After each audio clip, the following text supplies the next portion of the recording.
Shibashish Sarkar, President of Producers Guild of India and Group CEO, Reliance Entertainment Studio, who is going to take us through the evolving landscape of films and tourism. Mr. Sarkar has over 31 years of corporate experience.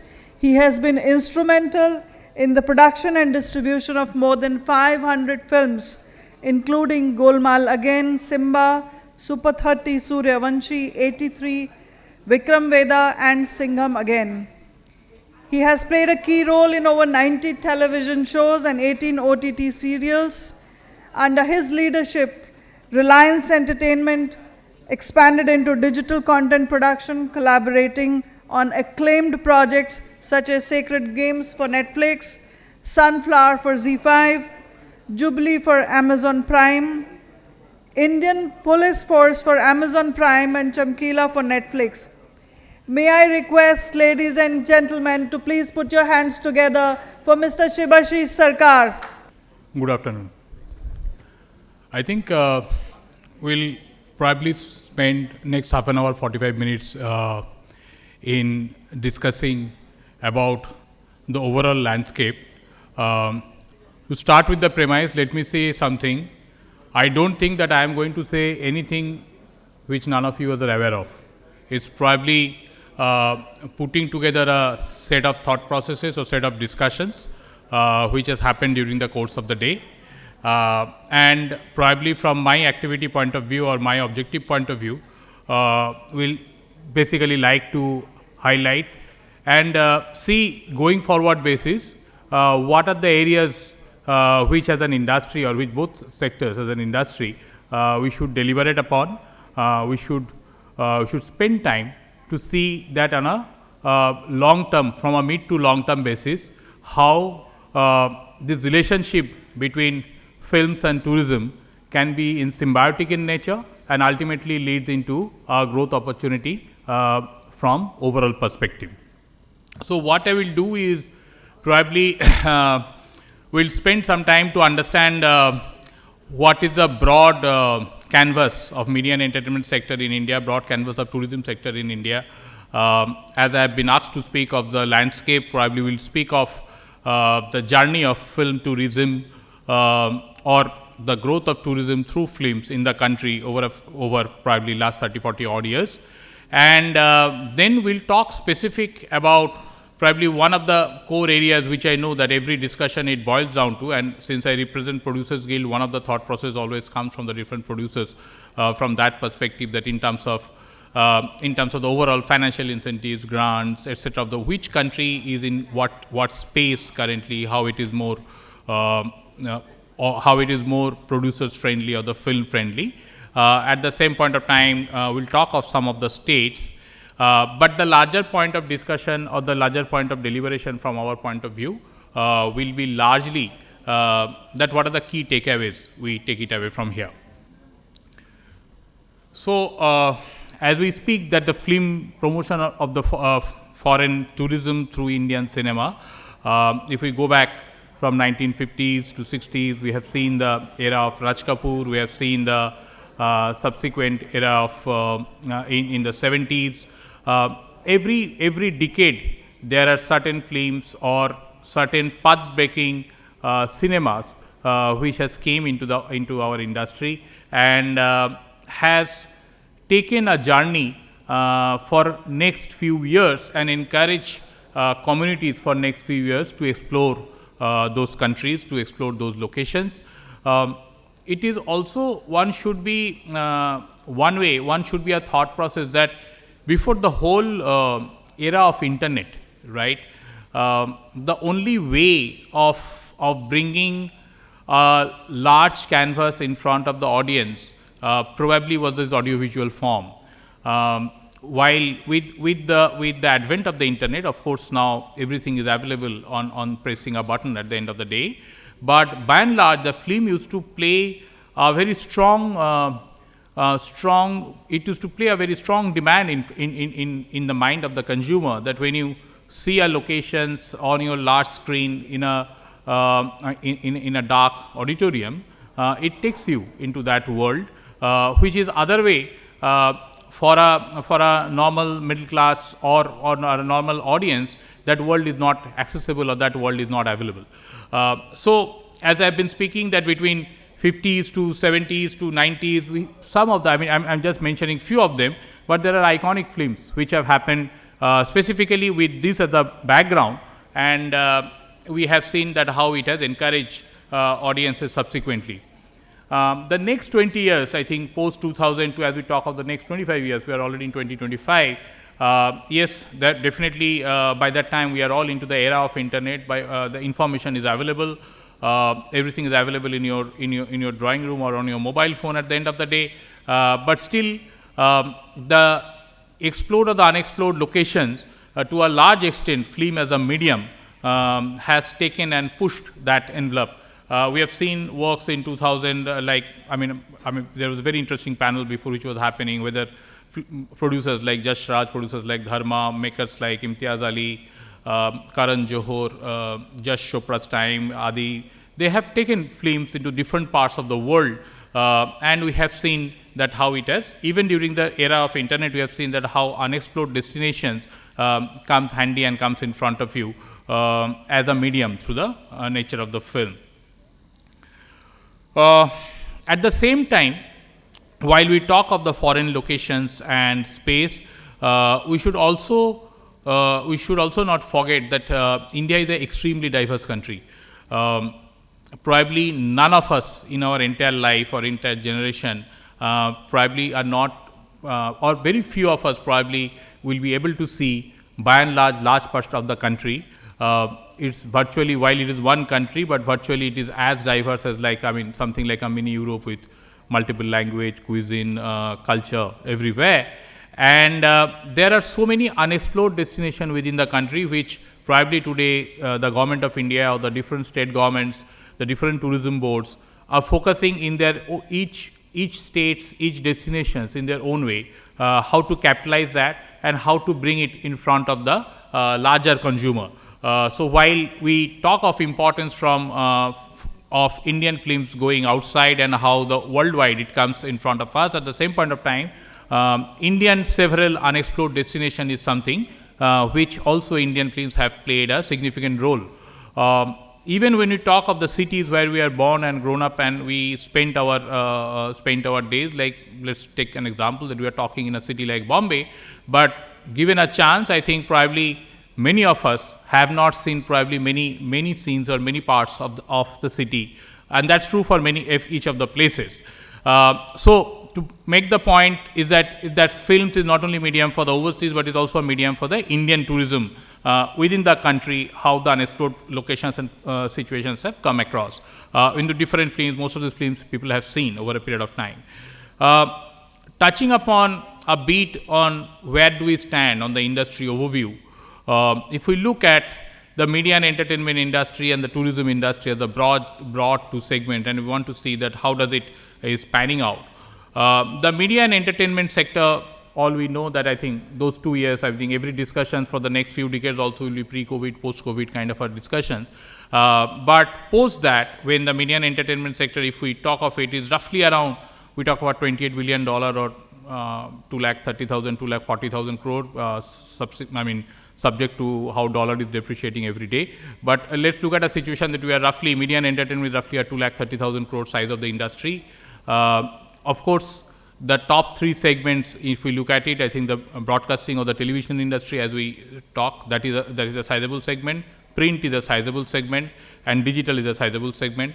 And probably after that comes the other mainstream portions of whether the film industry, whether the animation industry, VFX business, and etc. of the world. The business overall, media and entertainment industry, as we are all in a situation where it is growing post-COVID scenario, it is growing almost like a 12 to 14% rate year on year. We are all aware that we do between 1,500 to 1,800 films every year. So there is a size of the scope of the business. To give another reference, film industry out of 2,30,000 crore is roughly around a 20,000 crore size of the industry. And that of course is the all India basis, and that includes every other languages across different states and different parts of the country. compared to if we look at a tourism sector, and of course it's a significantly much large size of the space. And the reason why I am little bit stressing on the numbers is probably once we go into a little bit detail, we'll chat about it, is that I think one point just to highlight is that if we look at the foreign exchange earning of only 2023 through tourism, we are talking of a roughly around same size of the media and entertainment industry. Like if I pick up one point that what is the size of the foreign exchange earning in 2023, I mean 2024 numbers are broadly in the same level. Of large part of our discussion is anything which highlight a country or a location to the large audience. That's probably is the key comments of the today's discussion. So the point to note is that while media entertainment or a film is a much smaller subset, or not a subset, it is much smaller size in segments of the industry, but the power of that medium to bring an urge into the mind of audience to go and visit a location is probably, even in this today's world of internet and availability of information, is probably quite significant. And that is the background while I think large part of the discussion which happened at this forum every year. I mean, this is probably the second year which I am attending, but every year we see a large part of the discussion boils around that how a media and entertainment sector can fuel the growth of the tourism. And even if we are talking of today, the tourism industry, we are talking of not industry as such, but I'm saying only the foreign exchange earning is close to like a $30 billion. We are probably just scratching the surface. I mean, the potential of the country, the potential of the opportunity is much more significant, and toward the latter part, we'll probably dabble on some of the points. And that's where I think this overhang or this discussion which comes upon in every forum, that why media and entertainment as a sector or the film as a sector always look upon a particular location or a government or a destination to see what all financial support, what all capital support, what all locational support and etc. Can come, which the industry can act as a film industry can act as a multiplier for that particular province or a state or the government in multiple ways. What I'll do is that we'll not spend time, but quickly do a snapshot of some of the countries, and not majority of the countries, but some of the countries, that how do they benefit the filmmakers. And this is nothing to put a situation that, I mean, it's not that tomorrow the same situation will get replicated in the country, but if we look at, it's a very matured country. I mean, when you say Hollywood or United States, it's a 200 years industry, right? We are still at 110 years segment. If you look at, and few of the countries will take subsequently, in most of these countries, and this is something which we have been, I mean, I had the opportunity of meeting our Honorable INB Minister Ashwini ji few months back after the new government was formed. And this was one of the points which was talking to him, that when his question was that what are the key issues from a film industry point of view or a media industry point of view. And I think few of them which I spoke about at that point of time, one was of course how to bring the institutional capital into the industry, how to make the infrastructural support from the government's point of view, in what manner the support can come from the government in the form of subsidies, grants and etc. Now let's look in a different way that and in the different snapshots, like, well, I mean, I'm not reading out, you guys can read out in the situation. What we are saying is an industry which has came 200 years before and it's been established, is probably the world's largest film industry from that point of view. The kind of support system which comes from the overall ecosystem. It is not few private players who are working inside, who have the passion of arts, who is living from one Friday to another Friday and try to make a work of art and a living out of it. It is a institutional ecosystem, government support, and along with it the private and the public relationships which builds an industry. It is not, while we say it is a work of passion, it is true, but at the same time it cannot, I mean, otherwise it will remain as a mom and pop shop for decades to go, and it will remain a passion for few individuals who will run businesses. But the larger successful countries, they build an overall ecosystem. and that ecosystem they build, because they generate that kind of a benefit at a overall level, and that we'll touch upon later. I mean, so that's probably, if you look at an example of United States, there are structures or benefits which come at a federal level. There are structures or benefit which come at a province or state level. There are structures or benefit which even come at a city level.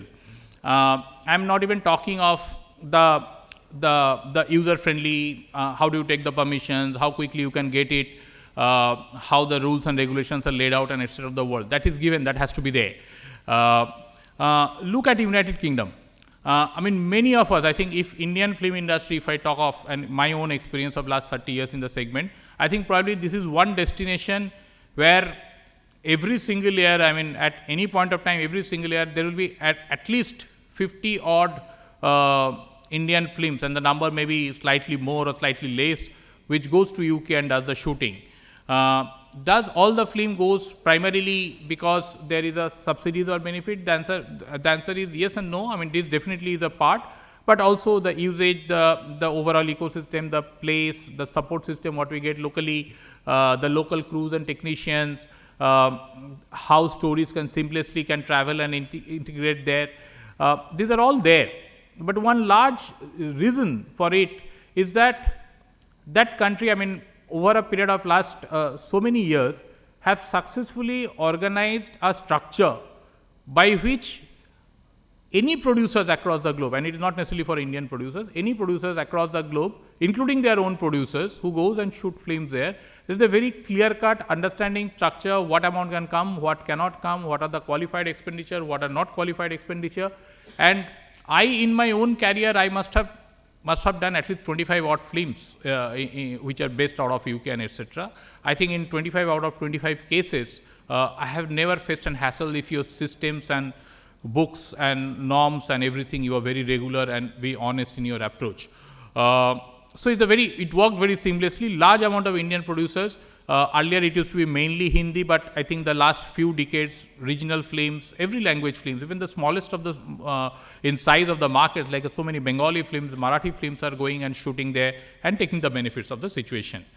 Look at Canada, the benefits and the structures are very quite similar to US. Again, a matured industry, and again,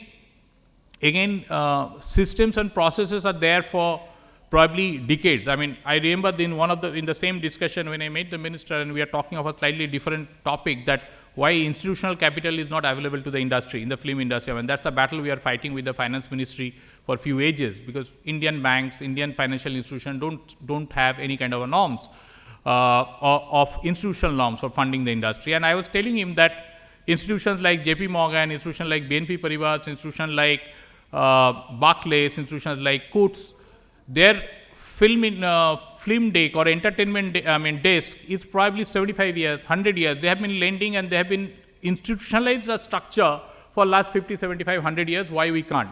Similarly, this is one area where at a larger level, it is not necessarily one industry versus another. At a larger level, government has to focus that if I need to grow and if I need to develop a place, and what are the benefits I get out of it, and that also we'll chat a little later. France, I think the last session also people touched upon it. Again, a very matured industry, and intentionally, I mean, I'll just take a snapshot of some of the European countries. I didn't have enough place for bringing even the same is the situation for Germany. I mean, this material will be available to you. You can take it later on from here. And probably every single country, I mean, look at even a segment of like say South Korea, if you look at it, Malaysia, if you look at Taiwan, seamless structure and processes have been institutionalized for a long period of time, whether in terms of support of grant, equity, private participation, cash rebates, availability of institutional capital, tax credits, multiple norms and art structure, not very different. Ultimately, one, if you scheme through some 10, 20 odd policies, you will find that it is broadly following in the same line, that you do a certain amount of qualified expenditure, the state or the province or the government is giving a certain amount of back, because they are benefit from local employment, they are benefiting from their hospitality sector, they are benefiting from their transport, how their local tax is increasing, how the local manpower and skills sector is growing, etc., etc. Same is for Australia. I'll not spend time. This is just a snapshot of the different countries, but broad lines are same. Every countries have a different names and structures and policies are slightly different. But anything between 20 to 40% of the qualified expenditure in most of the countries, and those are all driven through. By and large, are driven through the tourism boards or the tourism industry of most of those countries, because they find the maximum benefits coming out of it.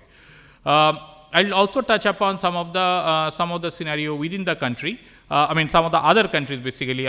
But we can skim through, like many of us. Many of you probably will be aware that Abu Dhabi, whether it is in Korea, whether it is in UAE, Abu Dhabi has built up a fantastic studio.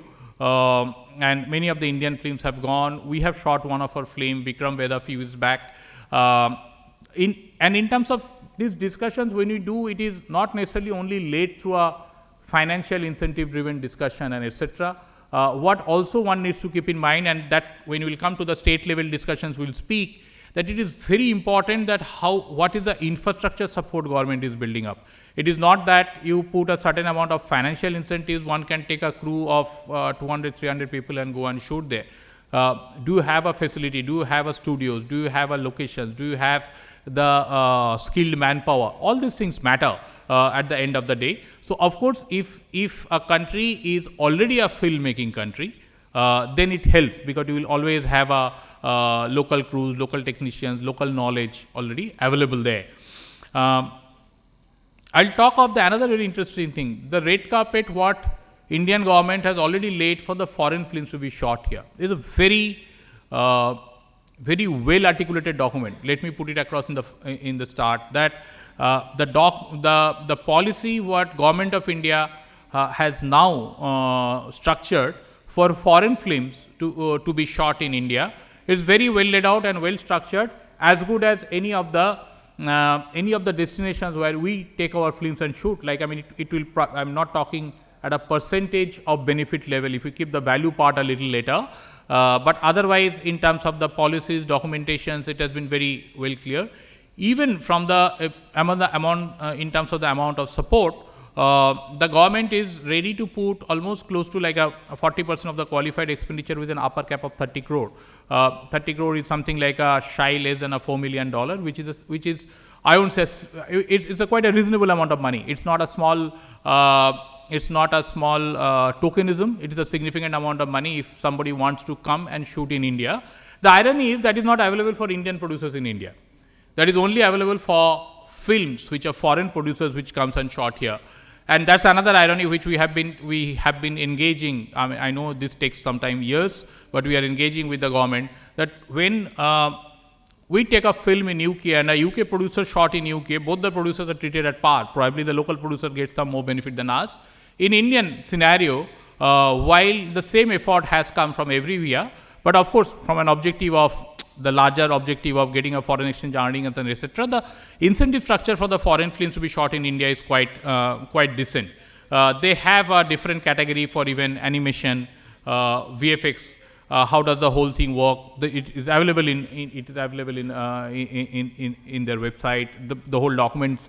It's quite very well articulated, well researched document from that point of view, that how you have to claim, how you have to work on it. And I can say with a confidence, and I have worked in many countries for film shootings and etc. for our own productions, it is at par with many of the countries in terms of at least in terms of the clarities and in terms of do's and don'ts and in terms of how you don't get of the overall space of situation.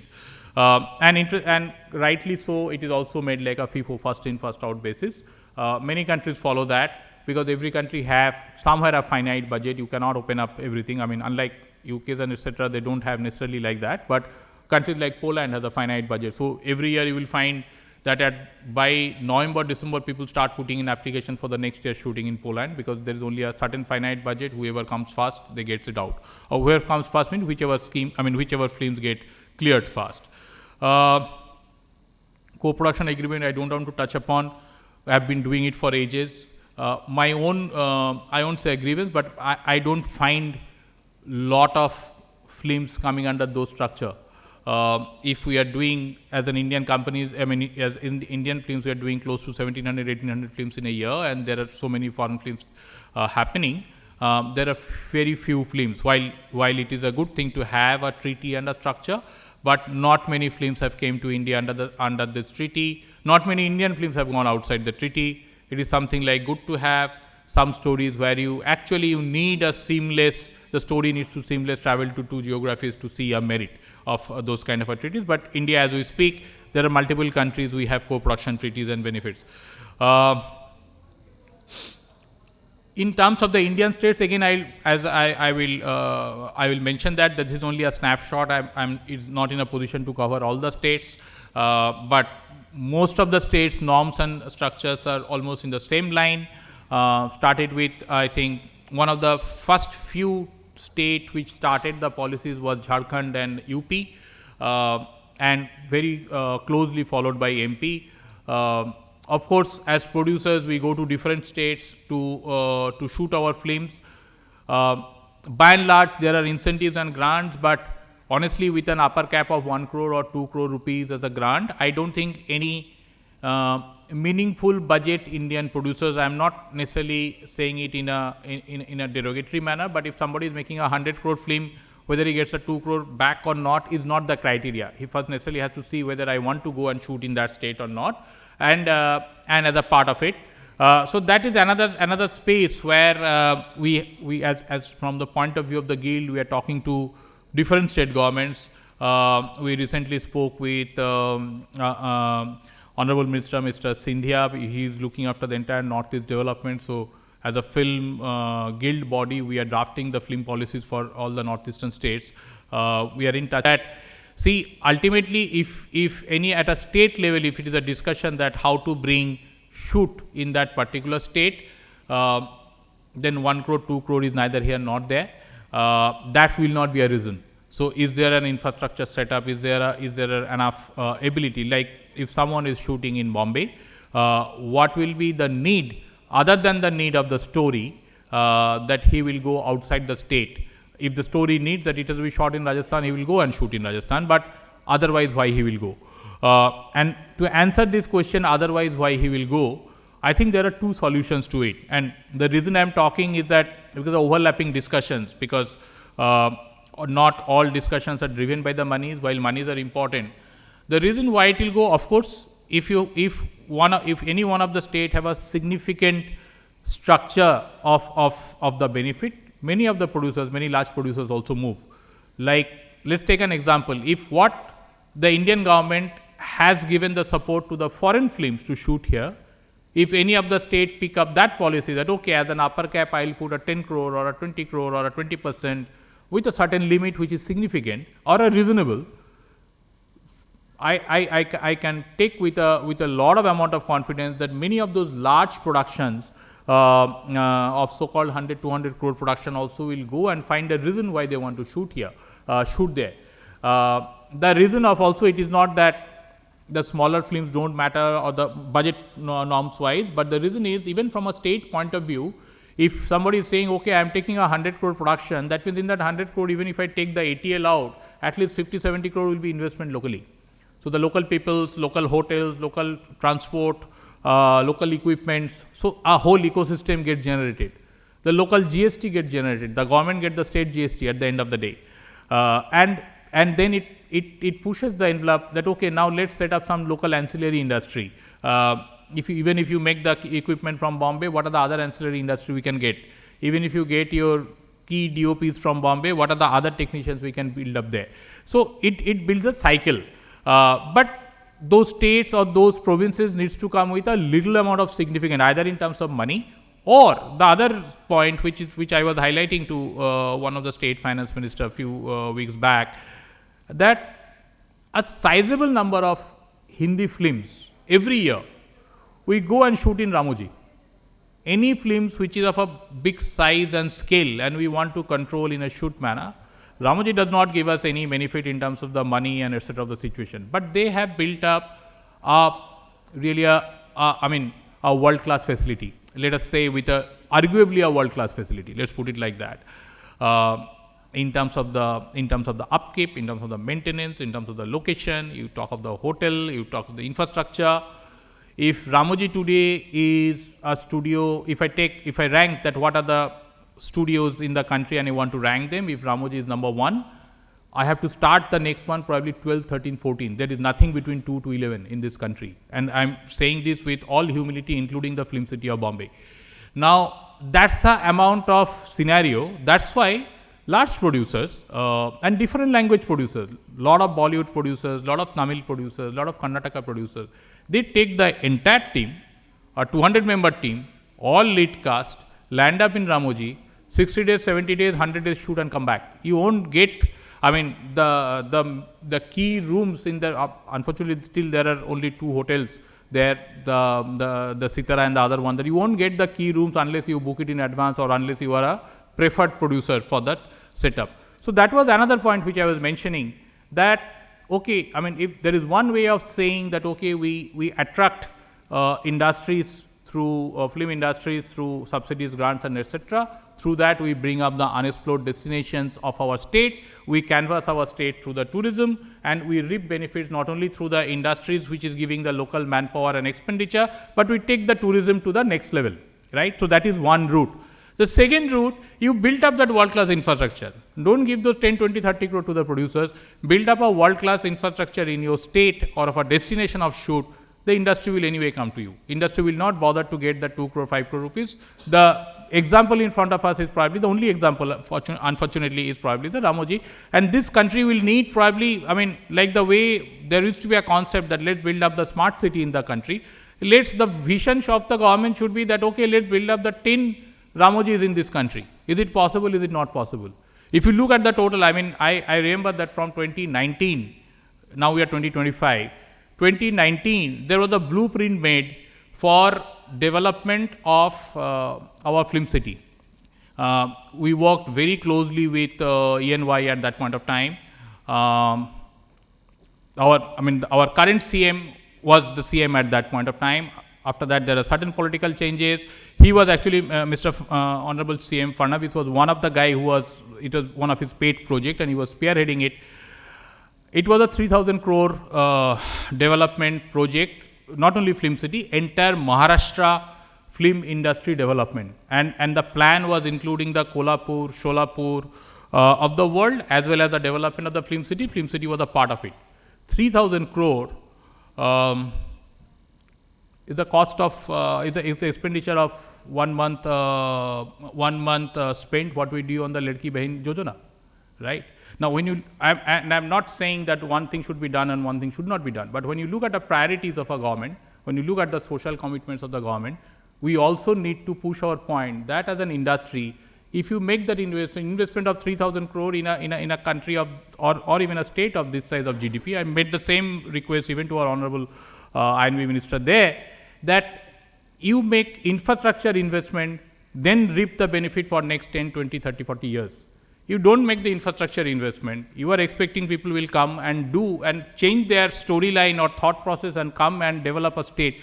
It can't be one way path. Then let it remain like a mom and pop shop, let it remain like a passion of few 20 individuals. Ultimately, the industry is run by 20 individuals, maybe a 20 producers and 10 actors, they run the individual, and there are few millions people around them. And those 20 decision makers, then let them make their life, if the industry has to be driven completely through the private sector approach. So that's another route.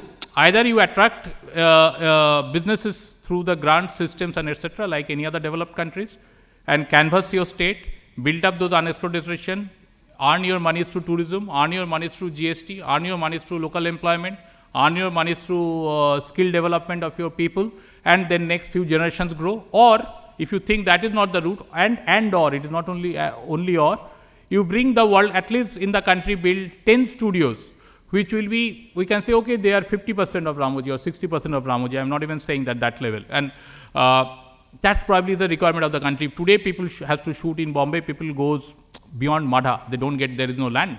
I mean, people have to take a land, they build up a set and then they go and shoot. So that's another approach of looking how to build up a scenario. I mean, we've spoken about it. There are some other states, Gujarat, Karnataka, Himachal Pradesh, Punjab, and this is not the exhaustive list. There are many other states which are coming of the thought process. To summarize, I think we spoke about the size and sector of the tourism industry. We spoke about the size and scenario of the film industry, very small part.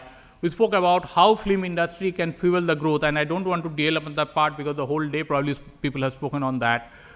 I think a focus has to be driven at every forum that how the film industry by and large can work hand in hand with the with tourism industry in this case, and make a symbiotic case or make a symbiotic approach that how we can benefit each other's scenario and what all we need to do. And this is just because of some bullet points of thought, and it is not that it will happen easily, it will take its own time, but at least our approach should be in that thought process. What are the items which industry and government should look at it together? And most of the stuff which we spoke, like showcase the diverse locations of the country. I remember when we meet and we have been discussing about the Northeast development objective and how to bring film tourism in Northeast.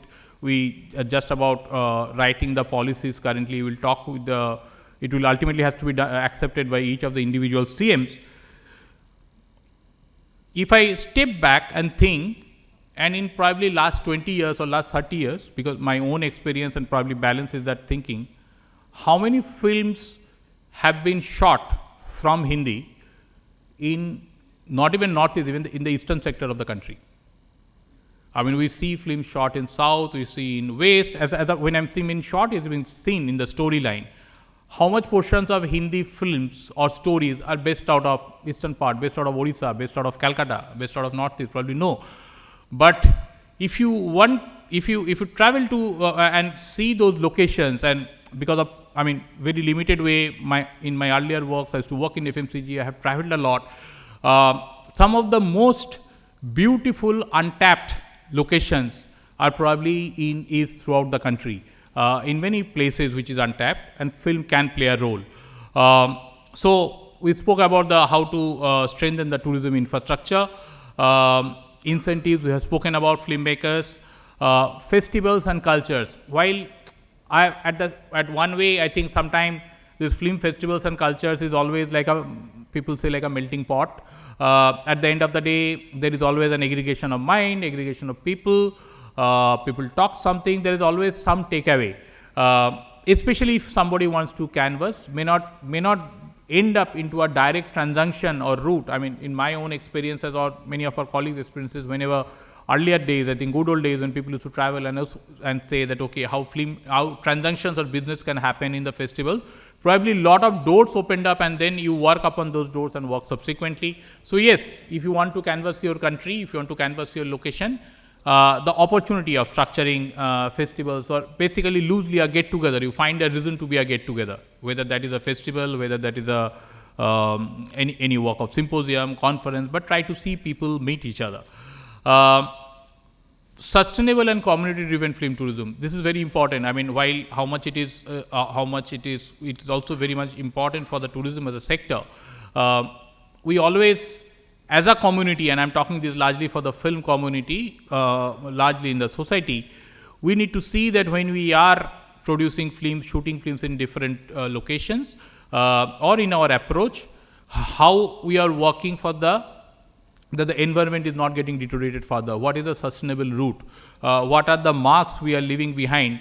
There is an usual grievances wherever that people come, shoots, and they completely destroy the places and leave. Same grievances for many of the places, like even in the tourism sector, people come, tourists from different places, and they don't behave and then properly. So I think there has to be some level of long-term objective in that, international outreach and etc.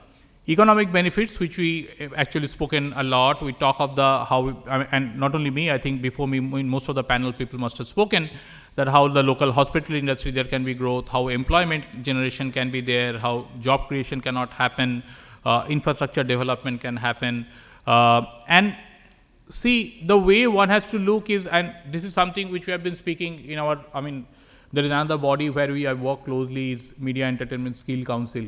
Government of India is also coming in a very focused manner, how to increase skilled labor or skilling of community.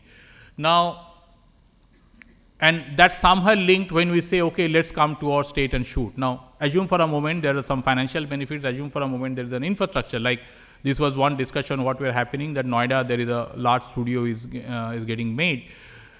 we need to understand that in our industry, it is not only the infrastructure, it is also the people. It is completely people industry.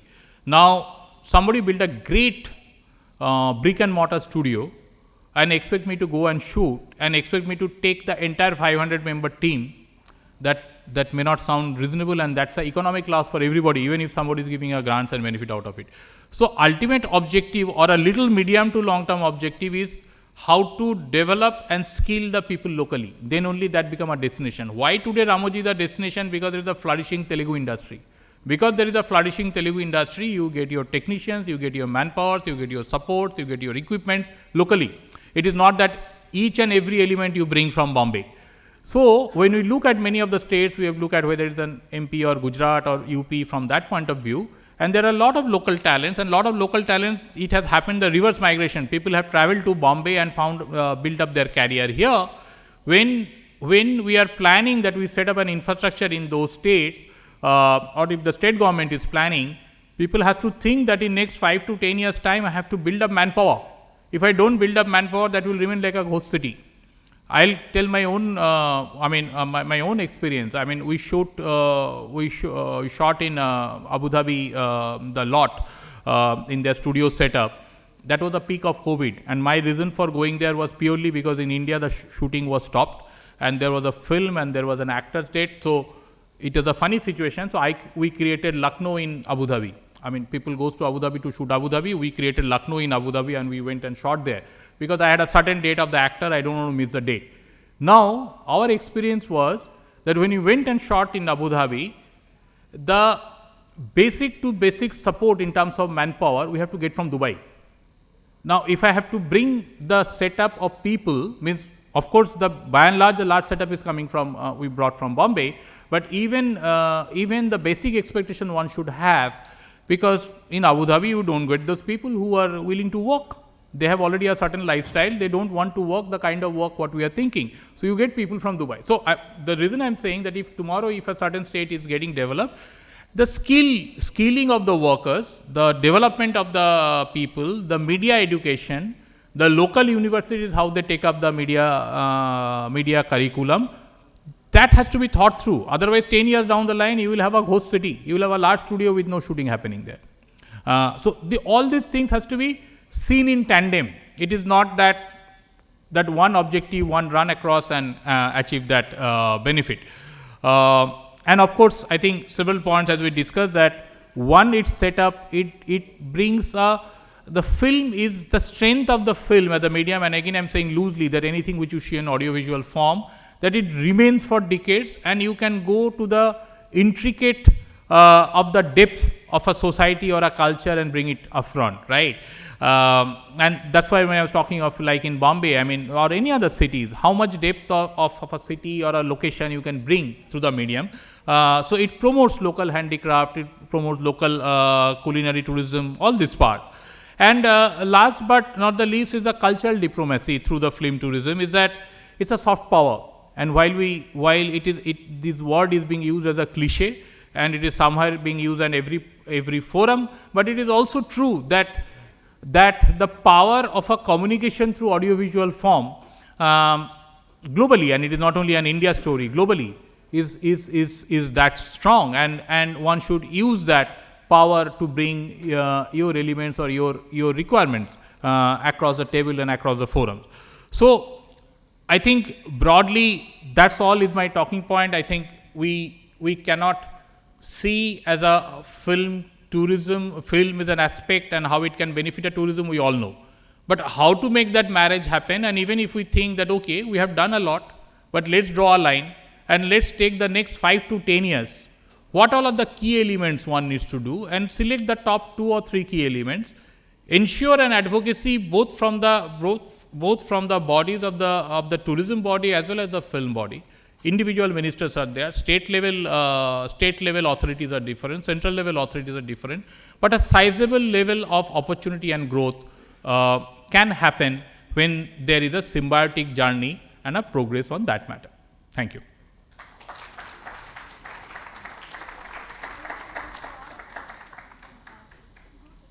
Hello. Yeah, this question is to sir and to everyone, that the main threat tourism in filmmaking is having, or the biggest competitor which is coming up, is our green screen, VFX, and at the editing table, 80% of the film being done. So we have to really cut the costs and increase more and more incentives to keep that charm for filmmakers to actually explore the places in person rather than opting more of work getting done at the editing table. So anyone's views around that? Because this is becoming a big threat, just wanted to point out. For anyone, but I am choosing to share just my thought. I mean, and it's not an answer. I personally believe that when there is a growth of technology, one needs to adopt and adapt. You can't stop. True. I think like when we were talking in this background, similarly last 3-4 years, there are so much of discussion happening on AI. And what all work will remain, what all work will not remain, what are the norms and regulations one can fix. Even like the point what you are mentioning, that if a sizable amount of work and at a consumer level it is not making a difference, at an audience level if it is not making difference, is happening through VFX and etc. of those stuff or CG, where will be that requirement or need when everybody is living on a tightrope walking of going to a real location? That threat will remain. I don't think that threat probably will go away.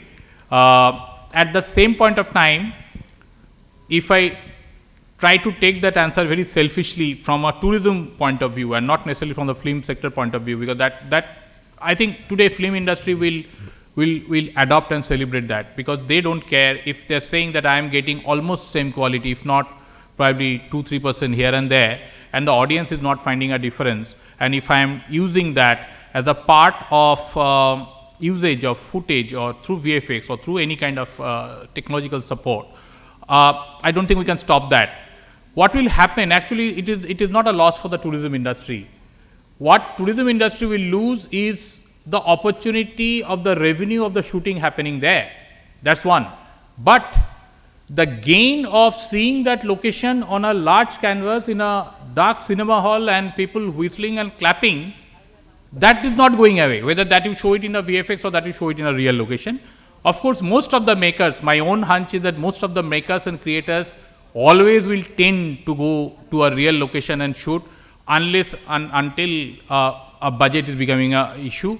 And that's where I think your point is very valid, and that's where one has to see that how different sectors join hands and support each other in terms of financial incentives, grants and etc., and make it more worthwhile. Thank you. Shivashish, I have one question. You said that Ramoji studio is the best studio in the country and nothing comparable has been made. But that's something which has been made by a private person. It's not a government-led thing, Sure. no role of the government. Sure. So when you say that you've been in talks with the other state governments and maybe other state governments should create something comparable, why is it that no one else in the private sector has thought of doing something like this? Is Reliance, which you are now the group CEO, is planning something like that in future? So very clear, I mean, I'll start with the last part answer right now. So clearly, I don't think Reliance currently, and I'm talking of Reliance ADA Group. Reliance, of course, there is a Jio and there is a Reliance side. I'm talking of the ADA Group. We used to have a studio facility in Film City only. There is still a studio flow. We exited that business. So I don't foresee in a near horizon, maybe next 3 to 5 years time, there is not a plan as such, but plans changes. The reason why private sector, we have not seen that kind of a support. And even if we go the history of Ramoji, not only the Ramoji studio, or even if I look at Annapurna studio or any of the large facilities there, most of these facilities, if you look at it, the land has been given by the government.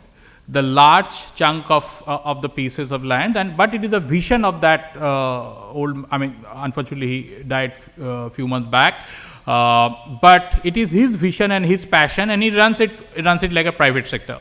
But in today's world, if you like we are saying that just to redevelop the film city where the land is already there, I mean, it's from the government's point of view, land is already there, it was close to a 3,000 crore plan.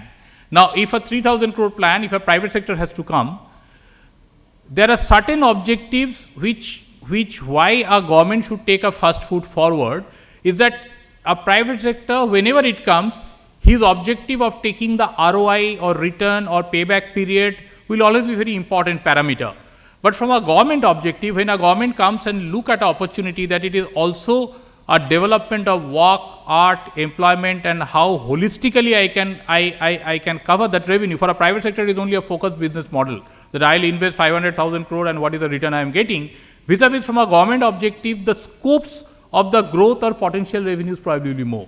So it will be always expected, like unfortunately the two sectors I will mention, there also a lot of work needs to happen, that like we talk about public health, we talk about public education.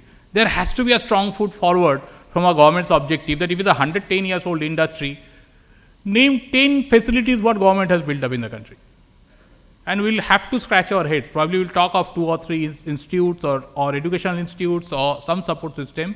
But why, if it's a 110 years old, 120 years old industry, where is that infrastructure support as the first leg coming, and then look at private public participation? And probably that's where the thought process. Thanks.